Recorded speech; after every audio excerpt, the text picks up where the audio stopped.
make apple crisp is hire help, because it takes a lot of time and energy to peel all the apples. See, she even agrees. You guys want to help peel some apples? Yeah!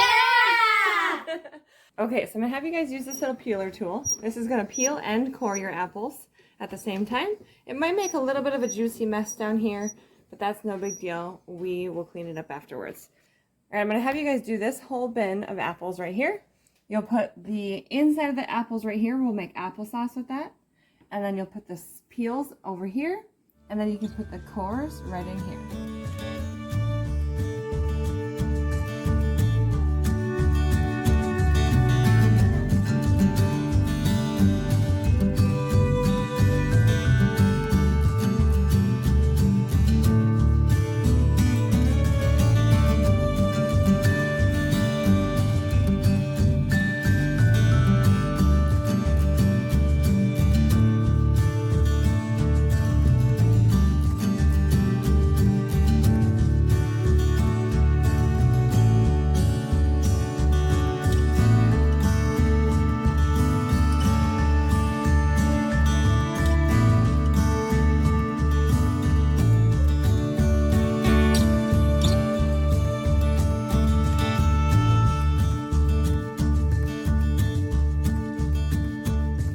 Okay, so while he's going to continue to use this machine, I'm going to hand peel some apples so that she can actually slice them up, and we're going to use that for, we lost one. And we'll use the chunks for the apple crisp. I prefer the chunks for apple crisp. I think that it gives a better bite. A lot of people do like to use like the slices that this machine actually provides. Those are pretty neat, especially in like an apple pie. But for apple crisp today, I'm actually just going to use chunks. So I'm going to hand peel. Our recipe here says 8 medium large peeled and sliced apples.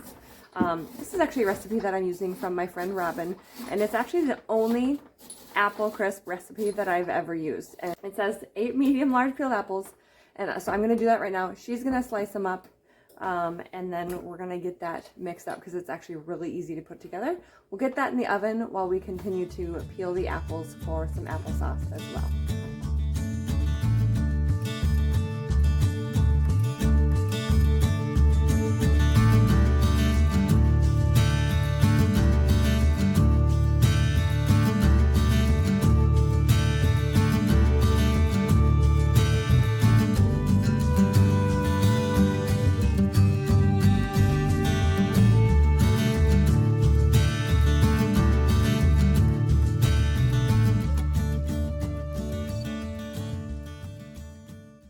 The what?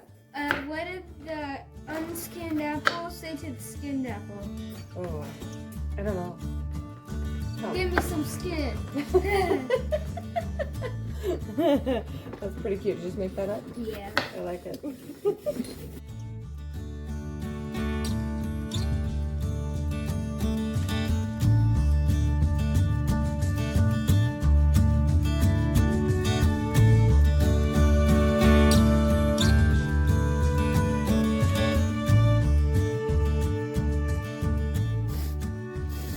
Alright, she's just wrapping up that last one. Is that all of them? Mm-hmm. Alright, so now we have our huge bowl of chopped apples here. It might be a couple more than 8. Just kind of eyeball it. If your apples are a little on the small side, definitely give a couple more. You want to make sure your apple is nice and appley, of course. So now we're going to add 2 cups of just a plain white granulated sugar to our apples here. We're just going to do our apple mixture and put that in the pan. Since I'm not doing a crust, obviously we're doing a crumbly topping for apple crisp. We don't have to necessarily do butter the pan or anything like that. At least I've never had an issue with that. So go ahead and you'll put two full cups, 2 cups white sugar. It sounds like a lot, and it is, but I mean, we're not making healthy apple crisp here. Oh, that looks so good. Yeah. So we're gonna add that. And then we're going to do a 4th cup of just flour. You can do just regular all-purpose flour. I have a whole wheat flour here. Actually, on the recipe, she wrote that she prefers whole wheat flour on there. And so that's what I'm going to use today. I just have a North Dakota Mill whole wheat flour here. And I'm just going to go ahead and do 1/4 cup flour. This is super important to add the flour in, because that's going to help make actually like more of a thick sauce in your apple crisp. When I first made this recipe, I didn't put enough flour in. I don't know what I was trying to do. If I tried to cut down on how many carbs I was taking in, I don't know what I was doing. But it definitely made a difference because it was very, very watery. It was like apple soup. So that really is important to help kind of allow the juices to come together and just kind of coagulate a little bit, if that makes sense. So we have that in there. We're going to add our cinnamon. The recipe does say for 1 teaspoon of cinnamon. I love cinnamon, so I'm going to actually do a full tablespoon. I'm not going to necessarily measure it with a spoon. I'm just going to do a palmful. So that's kind of a big tablespoon, but just kind of a nice palmful of cinnamon there. And there is going to be cinnamon in the topping as well. And so you will still get some of that cinnamon flavor. So if you're somebody who doesn't like a lot of cinnamon, obviously just stick to the 1 teaspoon. I'm going to do the full tablespoon. I'm going to go ahead and give this a stir. Let's see if I have a spoon over here. And I'm just going to toss that together. And we just want to evenly coat all of the apples. So we have the oven preheating to 350. And I have a 9x13 glass pan that I'm going to put this in. So we don't have to get crazy with the stirring, just make sure it's all coated. Alright, so we have just a 9x13 pan here. I prefer a glass pan because I think anything baked in a glass pan, I don't know what he's laughing at. Anything baked in a glass pan is pretty. I don't know, I'm all about presentation and making things pretty if possible. So I'm going to go ahead and put this into our 9x13 pan. Like I said, it's not greased. That's unnecessary. Okay, so go ahead, spread that around so it's nice and even. Okay, so now we're going to make our topping. So we're going to use 3/4 cup of a softened butter. You don't want to necessarily melt your butter. I found that melted butter, because it does change the molecular structure of the butter itself, it kind of over browns the top. And that's just my experience. So if you want to melt your butter, totally fine.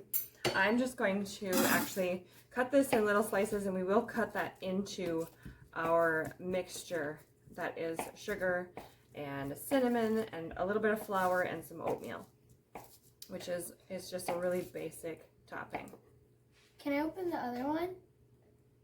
Yeah, you can open this one. Yeah. Go ahead. No, I know how. We're going to go ahead and cut that in half, and then we're going to set half of that aside and then just cut the 1/2 just like this, and we'll cut that into our, yeah, perfect. While he's doing that, I'll go ahead and add the other ingredients in. So we're going to do a full cup of brown sugar. It doesn't say whether it's packed or not, but I always pack my brown sugar. 1 full cup of brown sugar there. We're going to do 1 full cup of flour.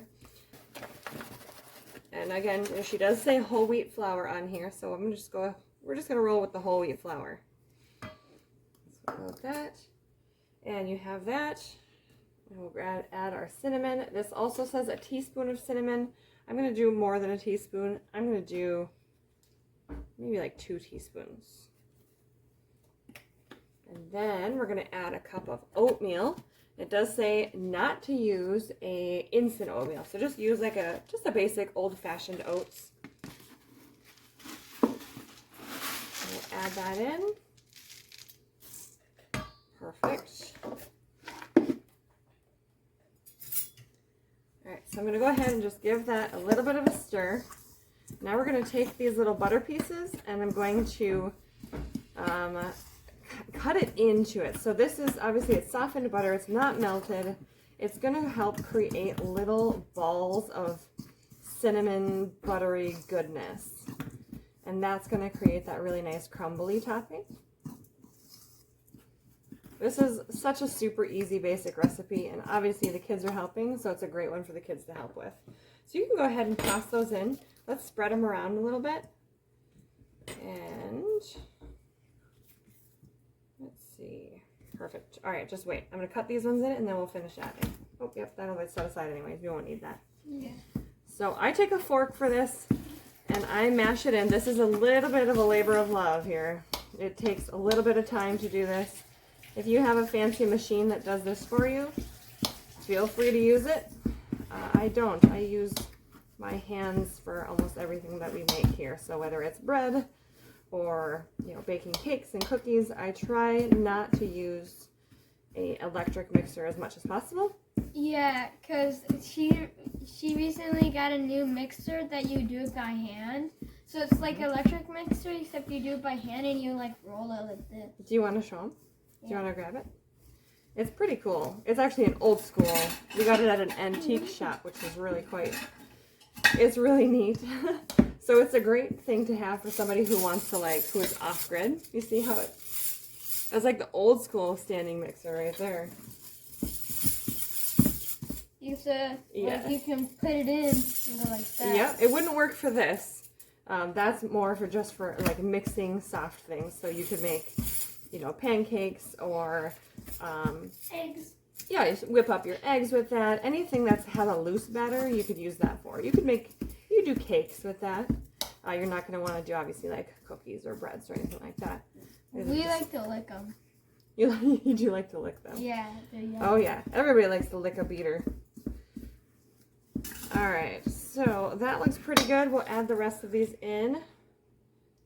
And then once we get all of this fairly well incorporated and just kind of create a cohesive crumbly topping here, we will just add this to our apple mixture and we will pop it right in the oven.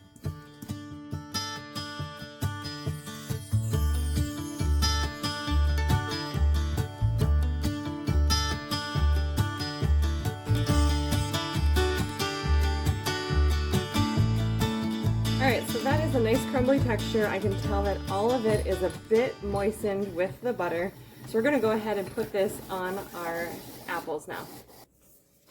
Alright, so we're going to sprinkle this whole thing. It's going to seem like a lot, but it is the best part of the apple crisp. So sprinkle that all on. Break up any large pieces if you want. Just make sure it's fully coated. And this is now ready to go in the oven. For 45 minutes, it's going to give you the best results. Your apples should be nice and well cooked.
Okay. You're gonna want to take the seeds out because sometimes there's seeds. Seeds?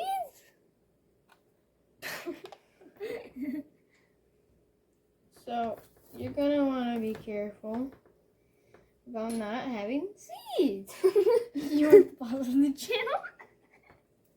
Yeah, I know, but you don't want seeds in your applesauce. No, we're not making applesauce. You don't know what we're Your apple crisp.